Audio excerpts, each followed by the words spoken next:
on the other document. Start. And hit that. Please sign into the video. So we're live. And I lost, Sharon's gone. Uh-oh. Well, we're going to have to welcome to NEA. This is our second time broadcasting today. We had some trouble in the first one, and we're hoping that we get off to a better start. But just as we went live, we lost one of our co-conspirators trying to do this. So hopefully Sharon will be right back with us. Hi, my name's Pete Moran, and I'm a technology teacher from New Jersey. We also have with us today Brandy from Aurora, Colorado. You can say hi, Brandy. Hi. And Sharon should be with us shortly. I don't know how she got kicked out of our live broadcast, but right now she is. And what the NEA is doing something really that's amazing. They're looking forward into the future and trying to bring teachers together to see how to make technology work in each and every classroom across the country. And it's not just for teachers, it's for parents, it's for students, it's for administrators, it's for everyone that's involved, it's for the ESP people, anyone that's involved in education and trying to make, how can you make technology work just a little bit better for your classroom. All right, and let me see, I gotta invite Sharon again. So while you're doing that, why don't I share the slide that tells them how to get onto the shared document and our hashtag. Okay. Sounds good. Brandy's going to share a document with you. There's a couple ways you can interact with us. And I hope, Brandy, it's coming up on the screen. There it goes. Okay, good. There's a question and answer on the right-hand side that you should be able to submit questions to us. There's a hashtag GPS Network or at NEA GPS Network. And then the link on the bottom is really important. It's a tiny URL slash GPS 6-23-14, and it's an interactive document, Google Doc that you can be working, following us along, or adding stuff that could make our broadcast a little better. And let's see if we're still waiting on Sharon to join us. Like I was saying before, the NEA is doing this amazing thing, trying to bring teachers together to work on online networking or social networking, and in this case, like professional learning networks. And we're just at the infancy stages, and as you can tell by this, our 2 o'clock broadcast didn't include everyone. It was just the 3 of us. And now at our 7 o'clock broadcast, somehow we lost one of our members. So we're looking for input from teachers, and just as I'm looking here, it says, how can I get an administrator on board of tech? I only have an old laptop that doesn't even have access to the gradebook program. And the best I can tell you is the first steps is trying to get them to the smallest thing that you can see, is maybe even just have them trying to get them to go to a Google document where you can see them, second graders and third graders interacting, collaboratively learning to make their education more meaningful and more enjoyable. How about you, Brandy? Do you have any ideas how to get administrators on board? I think that if you just keep sharing with them and talking to them about what you're learning from it and how you're using it, get parents on board. If parents are on board, administrators are going to be on board. Showcase what your students are doing. showcase get your students involved in what they're doing, just share with the administrators, because administrators, I believe, do want to do what's best for kids. They're just scared because it's their job on the line if something goes wrong and they don't know a lot about it. All right. Still, if you could keep going for a second, Brady. I thought I got Sharon back on, but I didn't, so I'm going to try that for one more minute. If you would introduce yourself, and then we'll... There's Sharon. She's coming back. She's here? All right. Yep. All right, I'll go ahead and introduce myself. Okay. I'm Brandy Bixler. I work in Aurora, Colorado as an EdTech instructional coach, and I use Twitter professionally. I use Twitter personally, especially for news stories and traffic reports. Love the hashtags, and I've had a lot of success with that. All right, Sharon, now that you're back, you can introduce yourself. Yeah, thank you. Hey, everyone. My name is Sharon Davison. I have the pleasure of being a kindergarten teacher in Vermont, and I am also an online facilitator for 2 groups for the NEA GPS network, and I'm really happy to be here. This is our first webinar that we're doing collaboratively together. I think Twitter is the best source of professional development out there. I use it professionally for myself as well as with my students. And I look forward to sharing more about what I do this evening. We're going to start off by doing some of the how we thought we got involved with Twitter and how we were impressed with Twitter. And for me, and I said this earlier at 2 o'clock, NASA had a hangout with the International Space Station where they had people that were down in Cape Canaveral. There were people in the actually International Space Station doing experiments, and then they had the classrooms tied in, and they could ask questions, and the way they were asking questions was through Twitter. And I didn't know that they were using Twitter beforehand, so I was quickly grabbing an iPad, trying to get involved. And the students and the teachers, everybody was just amazed that you have someone that's out in space, and they were connected with 8,000 classrooms, and the way to keep people asking questions was, through Twitter, and it was like the better questions got answered. So it made students try to think, a higher order thinking of coming up with better questions. Brandy, how did you first find yourself involved with Twitter? I've been on Twitter for a very long time, but I was probably on Twitter for 5 years before I really ever did anything except for follow my friends. And then, people started to talk a lot about how it's like the best professional development ever, and I went to a big conference one year, and I went to a session on it, and I learned about the idea that it's not really like a Facebook where you're sharing your status updates. It's more a news feed or a sharing professionally feed. And I got a list of people to follow, and I started following it that way.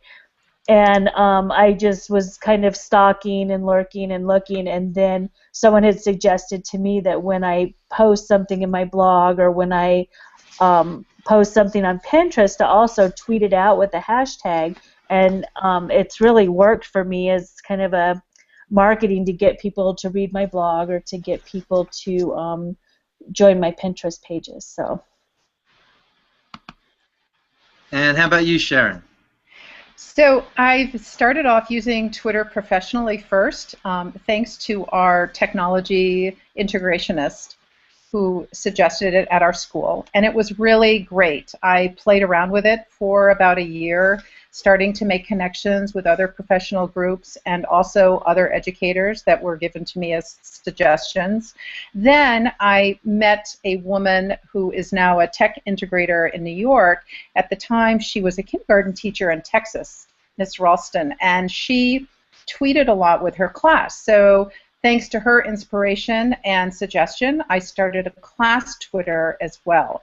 So during the day, we have our Twitter feed on all day long so that my students have an opportunity to tweet out and share things that we're learning about and discoveries that we're making, as well as make connections with other classrooms that we're following on Twitter as well. And I see in the question that we have, can we all exchange professional Twitter handles to continue to develop skill? And the answer is absolutely. I'm going to ask Brandy to pull up the resource document again, and this is a live document that you can be, everybody, if you could join in, put in some information, you can put in questions there, but also please put in your Twitter handle, and I think she has it up. The document's up here right now, and so we have Sandra's putting stuff in, Trisha's putting stuff in, and Myra.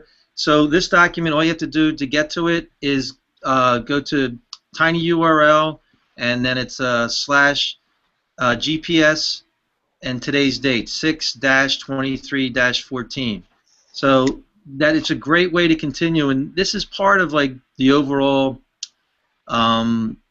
idea of the NEA GPS network, is having teachers and everyone collaborating together to come up with what are the problems that are in the classroom. And instead of having maybe only in my school, it's a very tiny, it's a beautiful little school, but it's only one classroom for each grade. So you're the whole resource for that grade, and it really, you need to get out there to meet other teachers, and through Twitter, through the GPS network, it's just a great way to collaborate and find some nice resources. I think also, even as young as kindergarten-age children, we use Twitter daily, and having given parents a head up before children even come to school, I created a guide for parents in terms of all the technology that I use inside my classroom to help us connect globally.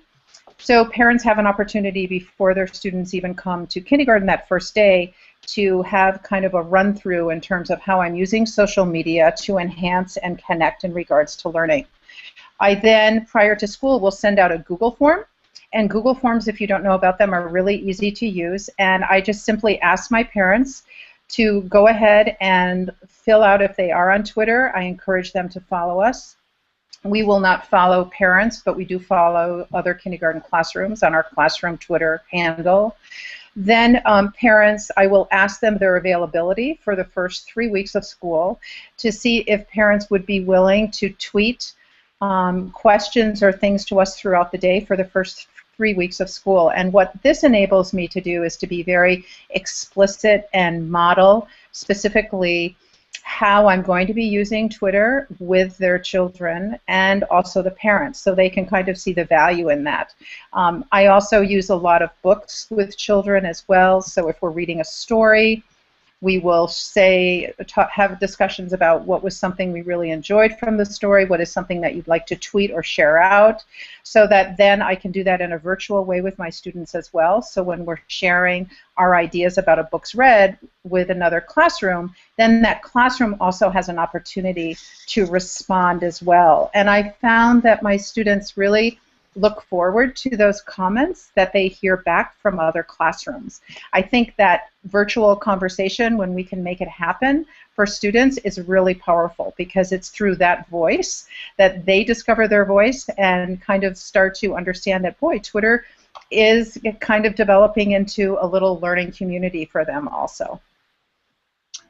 And just to follow up on that, like on the urgency and some of the best cases, like we have a great science teacher at our school, and then the district right just north of us, when they were doing the platonics and you know how earthquakes develop, and then you have an earthquake happen somewhere, whether it's a major one or a minor one, and then they go on to like the leading, and I wish I could remember the scientific name for who monitors the earthquakes, but the kids were like tweeting back and forth on, you know, why was it this type of earthquake?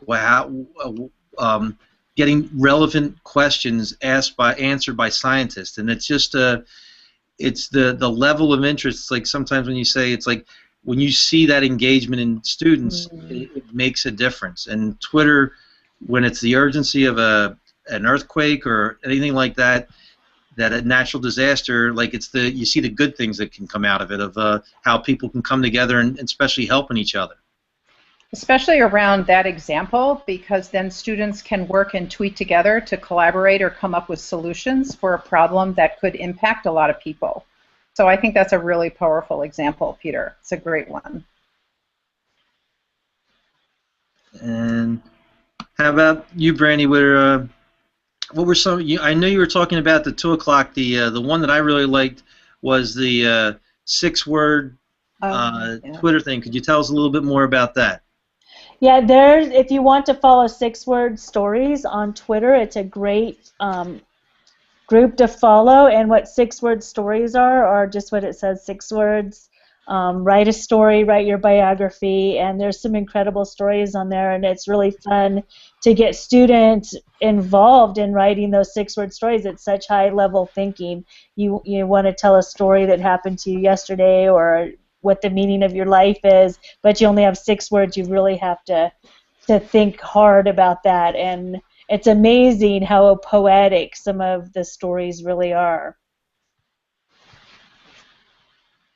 And something else that I really like to do with teachers, students, it doesn't matter any learning situation, and this is actually, I went to NEDCO, which is an ed tech conference up in Copper Mountain last week, and they have a back channel for Twitter.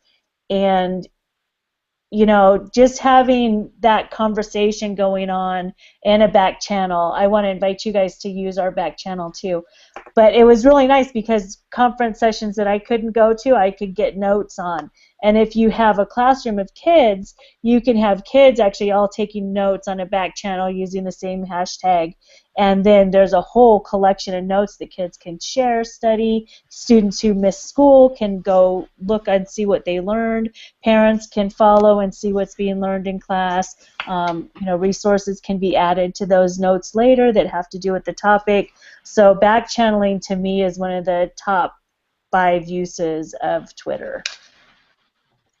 And we just got, could you repeat that? We got from Troy, wanted to know what's the hashtag for the 6-word story. 6-word story is, it's on the resource document. If you click on that, it will take you directly to their site, and then you just follow them. And it's at 6-word stories. It's all one word.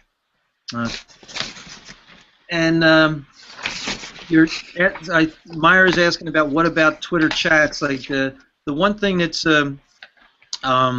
really amazing that you have is Sharon's lucky enough to be going to ISTE, which is the International Society of Technology Education, and it's 20,000 people getting together. That's all about technology and fusing it into education, and the amount of Twitter chats that's going on when you go to any one of the back channel that Brandy was talking about. It's just amazing to see how everyone is connected that way. And Sharon, you said you were going to ISTE. Is there anything that you wanted to tell them about? Are you presenting at ISTE too? Yes, I am. I'm doing a poster session on innovation and creativity in using synchronous and asynchronous tools with young children. So I'm really excited about that opportunity as well. I think also when I'm thinking about the hashtag, so if you can't be at ISTE, if you use hashtag ISTE14, you can follow along all of the chats that will be happening, because that's where people will be posting them. And then I was also thinking about hashtagging, and it can be really important if there are chats that you're interested in. For example, one chat that I do participate and follow along is KinderChat. There's also a Vermont Ed, there's an ACD chat, first grade chat, Common Core chat, math chat. Ed chat is an excellent chat also to follow. And again, you can do a search in Twitter and find chats that meet your needs or things that you're interested in. And they have them at varying times of the day as well. So I really appreciate that flexibility. And one of the things that I really like about participating in chats is that every time I finish a chat, I've made at least 4 or 5 new friends or new educational friends or people that we began following each other. Another great one is Sat Chat that happens on Saturday morning at 7:30. And again, I think the whole idea of chats is that you can be as interactive or not as you wish. Sometimes I will just read the feed that's going on. Other times I will interact with the conversation as well. So I think Twitter is really great because it offers a lot of flexibility when it comes to learning and connecting with other people globally. I also think that the professional development opportunities are pretty amazing. I've made a lot of wonderful educational friends. Hopefully I will be meeting some of them in Georgia when I'm there this summer, I hope. I'm kind of overwhelmed by the thousands of people, but Twitter has been really, really awesome for me, just in terms of being inspirational, challenging my thinking, and again, kind of not only giving me a larger audience, but with a larger audience, we're also able to learn and hear a variety of perspectives, and I think those perspectives are important, especially when we're working with students. And Sharon, there's another question from Sandy McConnell, and he was concerned about having unmonitored access to Twitter and at what age.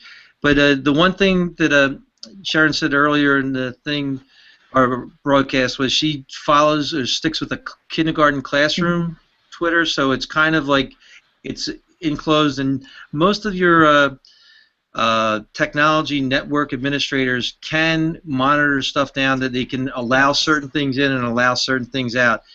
And I'll be perfectly honest, there is no way to stop everything. And like you really don't have to worry about kindergarten kids, but that dangerous age between, you know, early middle school to early high school, if they're going to do something wrong, sometimes they'll figure a way around it. But you can protect as much as you can, but you're stuck in some ways to as good as your administrator can keep stuff out, or technology administrator.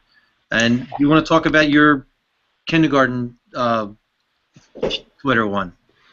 Yeah, so the great thing about Twitter is you can have your account either public or private. I do keep mine public, but I do know a lot of teachers who will privatize their accounts. So what that means is no one can just sign up to follow the class account unless it's been approved. I have not had any issues with my kindergarten site at all in terms of being public. I do have a lot of educators who follow our class, but we will not follow them. I really try to just follow other kindergarten classrooms because as a teacher, I really want to model explicitly with my students and parents how we are building a learning community outside of our classroom and how it enhances the learning that we're doing, as well as being safe, kind, and responsible. At our school, we are a PBIS school, so we have 3 very simple rules: be safe, be kind, be responsible. So as a kindergarten teacher, I have a really unique opportunity to kind of move forward with those ideas and not just thinking about how we're safe and kind and responsible in face-to-face, but also virtually. And I think in the long run, this is another great example of how we can model and begin to experience how to develop safe, kind, and responsible digital citizens.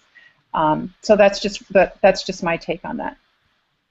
And for me, I work with older students.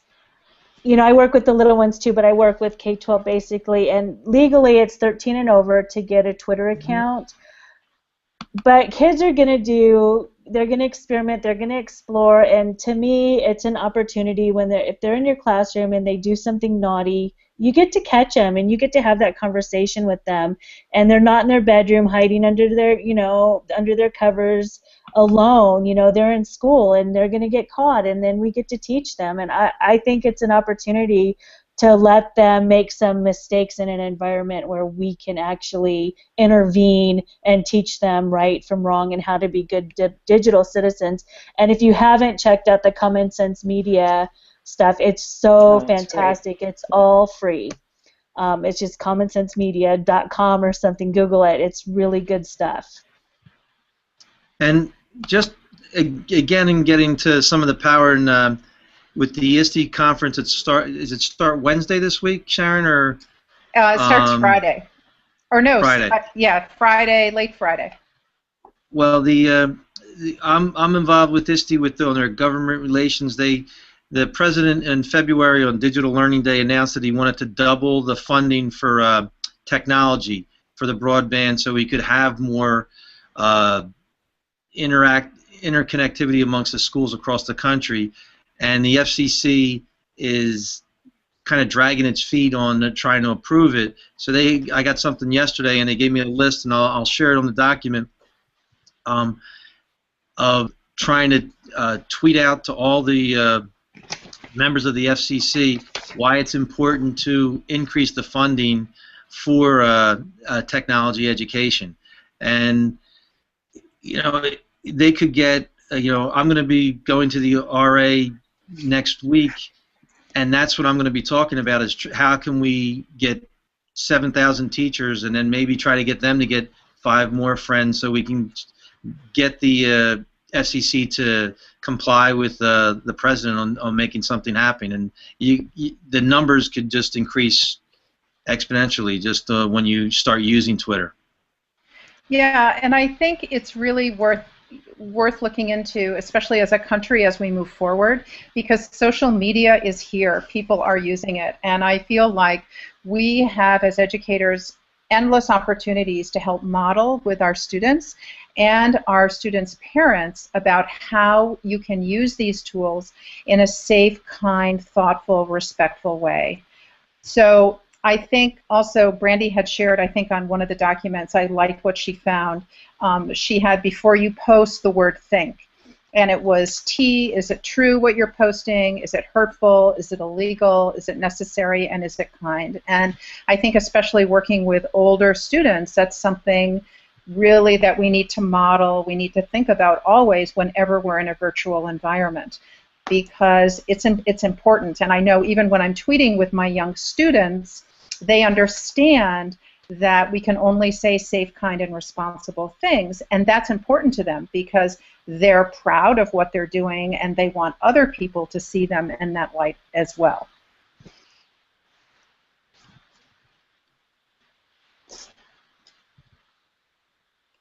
All right.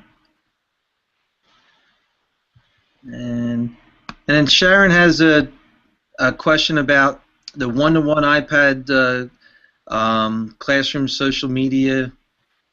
Any suggestions to encourage them to unblock?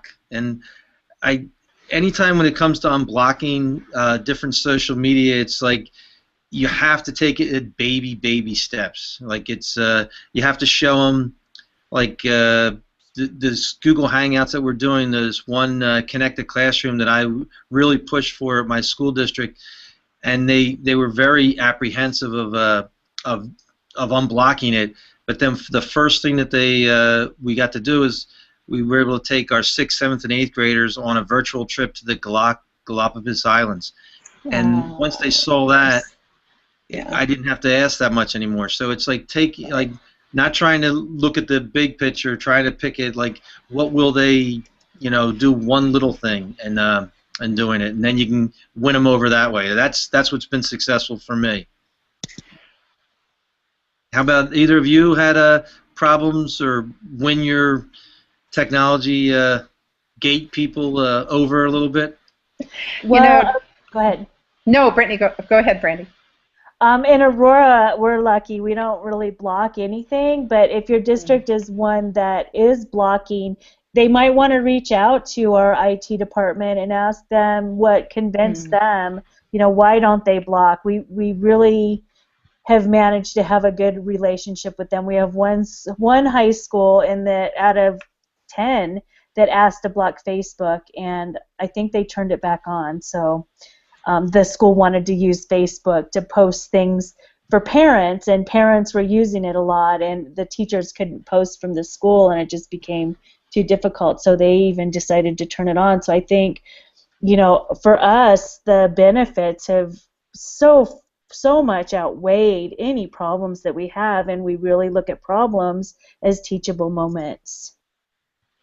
I would have to agree with Brandy. A very similar experience in Vermont as well. And there is a use policy, and again, it's around those principles about being safe, kind, and responsible.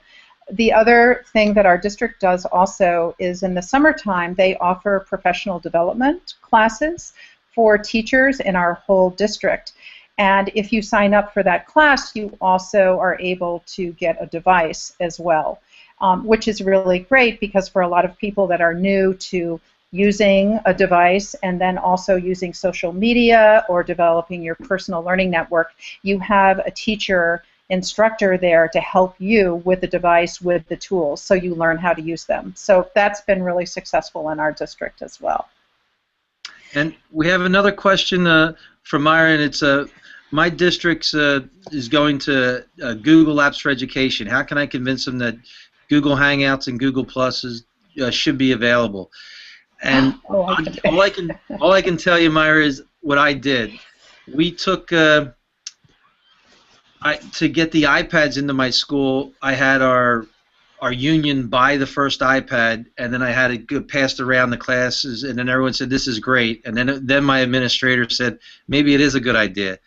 And with the Google Hangouts, I did it the same way. Our school was blocking the Hangouts, so I had it okayed and through the union accounts, and then I was showing it through. I said, look, we're going to show it through our union accounts, and then when they saw the Galapagos Islands, they saw the one that Connected Classroom just has amazing stuff almost every month out there. And once they saw it, now next year they're going to let it go. So it's coming up with creative ways to, like I said, to win the administration over slowly but surely is the best way I can think to do it. Yeah, and the other thing that's so great about Google Hangout is there are a lot of schools in the United States that are using it. For Read Across America, I was connected with a school in Wisconsin who also used Google Hangout, and the technology educator integrationist there connected with all of the 50 states. So my students were able to participate in a book talk with a second grade class who used Google Hangout to share books with my students to get them excited about what Dr. Seuss books they wanted to read. The other thing that I've done with Google Hangout is I also have parents who I just started playing around with it this year who are in my circles. So it's also a way if a child is homesick for a couple of days and they want to call into kindergarten to say, hello, what are you doing in kindergarten? I've used it that way as well. I also, when I'm doing presentations, my latest one at Dynamic Landscapes in Burlington, I use Google Hangout with 3 other parents who participated in a Google Hangout with me who helped present and share their perspective about Twitter. So I think the possibilities with Google Hangout are really, really endless. It's a great tool. And I know there's a lot of schools out there who are using it. So maybe just trying to use it and connect with a special project in another classroom, sometimes just to have that kind of face-to-face experience is enough for people to see and go, oh, I can see the value in that. It's really great. That's great. How about you, Brandy? Did you have to win over any administrators with the iPads or?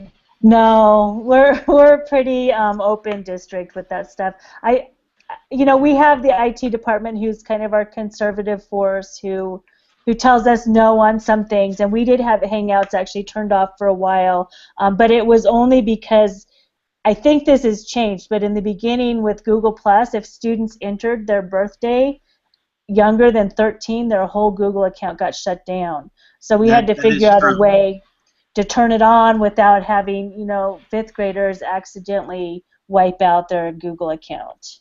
That was the only reason we did it.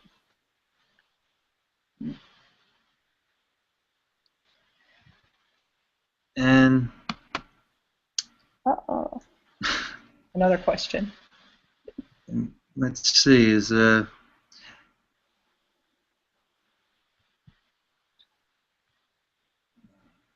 You know, the other thing I did have, because a parent experienced Google Hangout with me, she was really great, and she ended up getting back to me and said, "Oh my gosh, Sharon, thank you for introducing me to Google Hangout, because now I use it with my work also."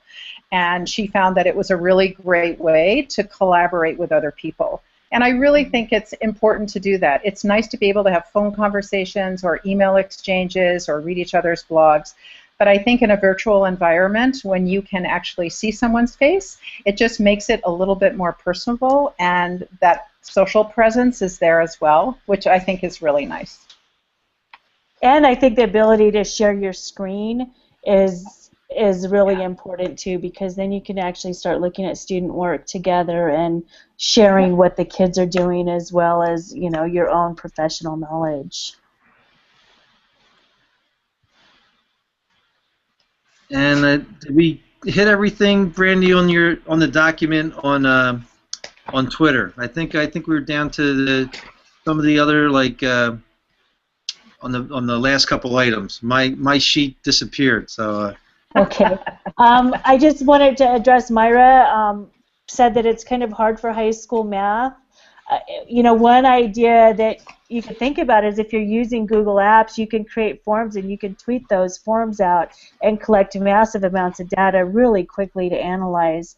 So, you know, there's lots of ways to use Twitter in math, and if you follow, I put a couple people over on who to follow that are my favorite math people. One of them is Richard Byrne, and the other one is Dan Meyer, and they both have lots of great math stuff with tech, and I bet you could find some good stuff on their website about Twitter, or on their Twitter feed about Twitter. And Myra, if your school's going to Google Apps for Education, there is some excellent math add-ons that they have that you can go onto, and they actually have. I saw it yesterday, and I'll find a link and paste it to our document. They were like teaching algebra in 3 minutes, and if your school's going to Google Apps for Education, the amount of stuff that your students can do collaboratively with using Twitter and with collaboratively working, it really is limitless. It's a nice thing to do. My school's been Google Apps for Education for the last 3 years, and it's really been empowering to watch the students as young as 2nd and 3rd grade in tools research and creating. They did a presentation on Native Americans, and it would look like 8th graders did it instead of 3rd graders. It was really nice.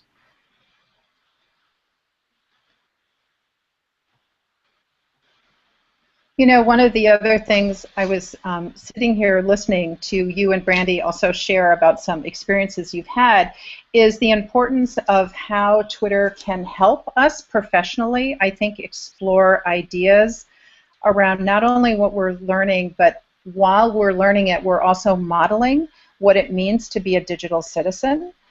And I think also that whole idea about when we're modeling that, we're social networking with other people, our ideas are being inspired, we're being challenged.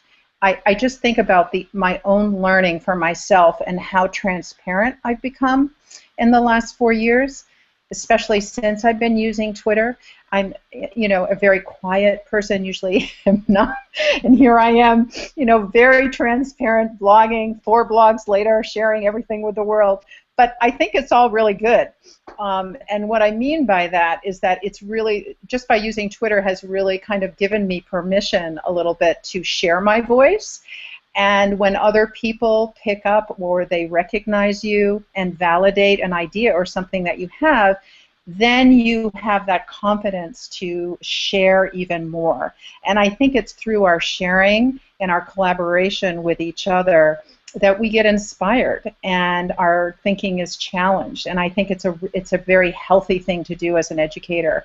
You know, I've been teaching for over 30 years, and I still feel like I am learning so many things all the time. And I have to tell you, I think Twitter has been the best professional development I've ever had, because I have lots of people that I follow. I'm not tweeting with them every day, but I know that they're there. So if I have a question, if I'm looking for help with something, I can tweet out regardless of what it is. And within a minute, I have so many people that have already responded to me. And I just feel like that is so amazing. I'm very, I feel very honored and very touched, and yet I'm really inspired because I'm reminded about all the thousands of other educators that are out there that really are in education because they're not only passionate learners themselves, but they really want to make a difference for their students. And I think Twitter it's really helped me do that. And I don't know about you, Brandy, or Pete, if you want to share. Well, I was just going to say, to build right on top of what you were saying, I went to like two different. I go to a lot of professional development conferences, and there was two that were very close to each other. And at both conferences, the one thing that everybody talked about was how you should be using Twitter for your own professional development. And they were giving the conference, but they held up their cell phone. They said, anytime I have a problem with anything that has to do with education, I go to Twitter first. And I go on and I get an answer almost exactly what you said, Sharon, instantaneously. And then it makes you realize, following that and following a couple people, you don't have to follow 3,000 people, but if you follow 10 or 30 good people, you're getting almost all the information you need. And Brandy was talking earlier about different ways to manage your Twitter accounts, and she had a couple good suggestions earlier, so I'm going to let her finish telling you about what different programs you can to manage your Twitter accounts. All right, so there's two that I really like, and for different purposes, actually three. I'll start with the ones that I use on the computer, and the first one is Twitter Fontana, and that one is a slideshow of like a single stream. So if Sharon wanted to have, during her parent back-to-school night, her classroom Twitter feed up, she could just put that up on her smartboard, and it would just slide through each of her tweets or whoever's tweeting and just keep running through that as a slideshow. So it's really simple. It's just one thing at a time, and it flips and turns, and you can use different background colors and make it pretty. So I think that one is really great for a classroom, or if you just want to watch one thing go. And my another favorite one is TweetDeck, and I think probably a lot of people are familiar with TweetDeck. And I like TweetDeck for me because I can watch a couple things. I can have like the traffic up, and I can have EdTech trends up, and I could be watching the conference back channel that I'm at all at one time, and there's different columns for that. And then probably my all-time favorite, because Twitter is so overwhelming and so text-heavy, I like Flipboard. And Flipboard is an app that I put on my iPad. I don't know if it's available for Android or not. I don't use Android. But if you have an iPad, I would put Flipboard on it. And if you put your Twitter feed in there, you can put your Facebook feed in there, you can put your favorite blogs in there, and it turns it into almost like a magazine reading experience, which is really nice, that you don't have to click on a link for the pictures just show up. So those are my three favorites, and I think Sharon has one that she likes to use too. Oh, yeah. I have used Hootsuite, and I'm still playing around with it. I don't have it mastered yet, but it is available for the iPad and your computer. And the really great thing about Hootsuite is that you can have lots of columns in your suite that you're looking at. So as Brandy was sharing with us, it can be really overwhelming looking at a lot of live feed coming at you, and I would agree with that. That is one thing about Twitter sometimes. It can be a little overwhelming. So in Hootsuite, what you can do is you can choose the chats that you want to follow or you want to put in your suite, and then you can just look at those feeds. And then you can also have a live feed at the end as well. So that's been really nice too, because visually then it's all on one screen instead of going back and forth between different groups. So that's another idea if people are interested in trying that. And the one thing that I wanted to add to it, Brandy mentioned Flipboard and how nice it is, and I'm not sure how familiar everyone is with it, but Flipboard, it's the #1 free app that was downloaded the last couple years on the iPads, and it really makes reading newspaper, magazines, Twitter accounts just very enjoyable and very seamlessly doing it. So that's one thing I would recommend how to do it. And the people that I've talked to before we went to this, which one would you recommend to manage your Twitter accounts? And it was like split between TweetDeck and Hootsuite. Almost half of them liked TweetDeck, the other one half liked Hootsuite, and it was it's just they're both good, and it just takes a little bit of time of getting used to it. And the other reason using something like Twitter or the iPads or mobile devices, and we brought this up earlier on at 2 o'clock. There's only 7 billion people in the world, and between 2013 and 2014, they had the access to over 10 billion mobile devices or digital devices that connected to the internet. And by 2015, they think it should go up almost to 15 billion. And it's just it's exploding faster than anyone can manage. And when you think of the things in your house that are connected to the internet, you could have your thermostat, you could have your refrigerator, you can have your stove, your toaster. It's amazing the stuff that are connected. And then that's not to mention getting in your car and then all your music is following with you and playing on the Pandora or whatever connected device that you have. So by really getting involved with Twitter, getting involved with Google Hangouts, it's staying connected. We're staying up to date with where the world is right now, and it's not slowing down. It's getting faster. So we have to work harder, I guess. Yeah. Well, I think also there's so much variety on Twitter as well. There are so many different people with different interests that you will not have any trouble finding a group or a chat that you feel comfortable connecting with.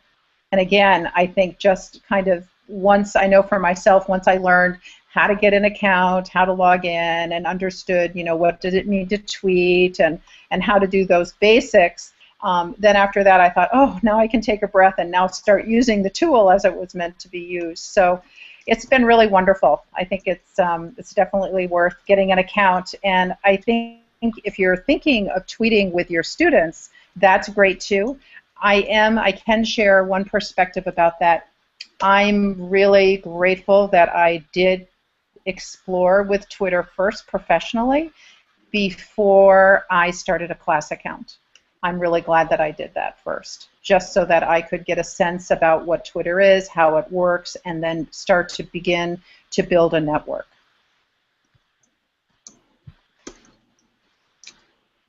Yeah, so Peter was talking about how everything's just growing so exponentially, and going back to like trying to convince administrators or parents how important it is to be involved in this, the world, this global society, this globalized sharing.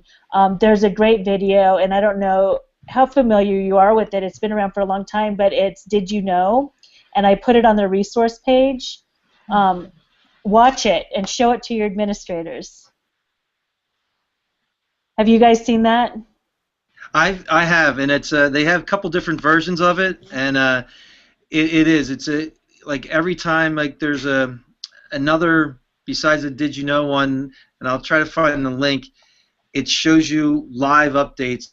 Somebody from MIT delivered how much YouTube videos being uploaded per minute, and how many people are connecting through the internet in various different ways. My dog wants to get in on the being on in the Hangout right now, but it's when you see it live happening, they just the stream is amazing, and it's kind of goes just to what you're saying, Brandy. On Did You Know? Like you had no idea. You could spend like a half hour just watching everything add up. Like in 1/2 hour, more videos uploaded to YouTube than you had on television from 1950 to 2010.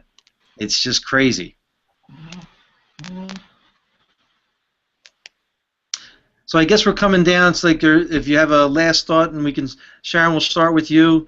And if you have one thing that you want to get out to the people, and we can say it, and then we'll say our goodbyes there. There was one last question on here about they set up a Twitter and Facebook account for their local association, and they objected, and they had to make it all private. I would recommend reading the NEA's stance on social networking, because I don't think they would make you make it private. Yeah. And Peter, you know more probably about that end of it than I do. And if Barb's out there, she can post. I don't know the on NEA policy exactly on that one. I'd have to look it up myself.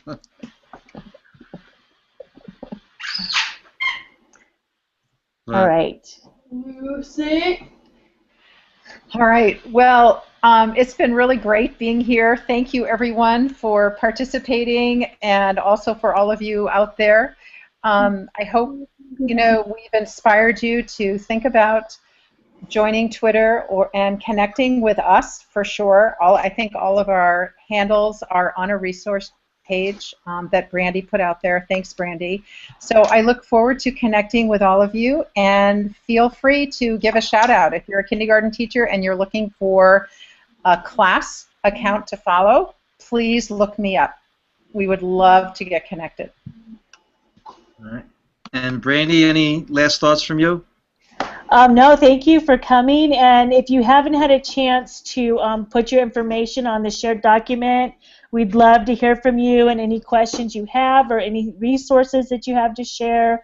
If you want to take this and make a copy of it and make it your own, or just bookmark it so you can keep going back to it. Either way, it's a shared document and meant to be enjoyed by all. So thank you. I noticed someone was busy posting other resources, and I want to thank them for that too. Oh, great. That's great.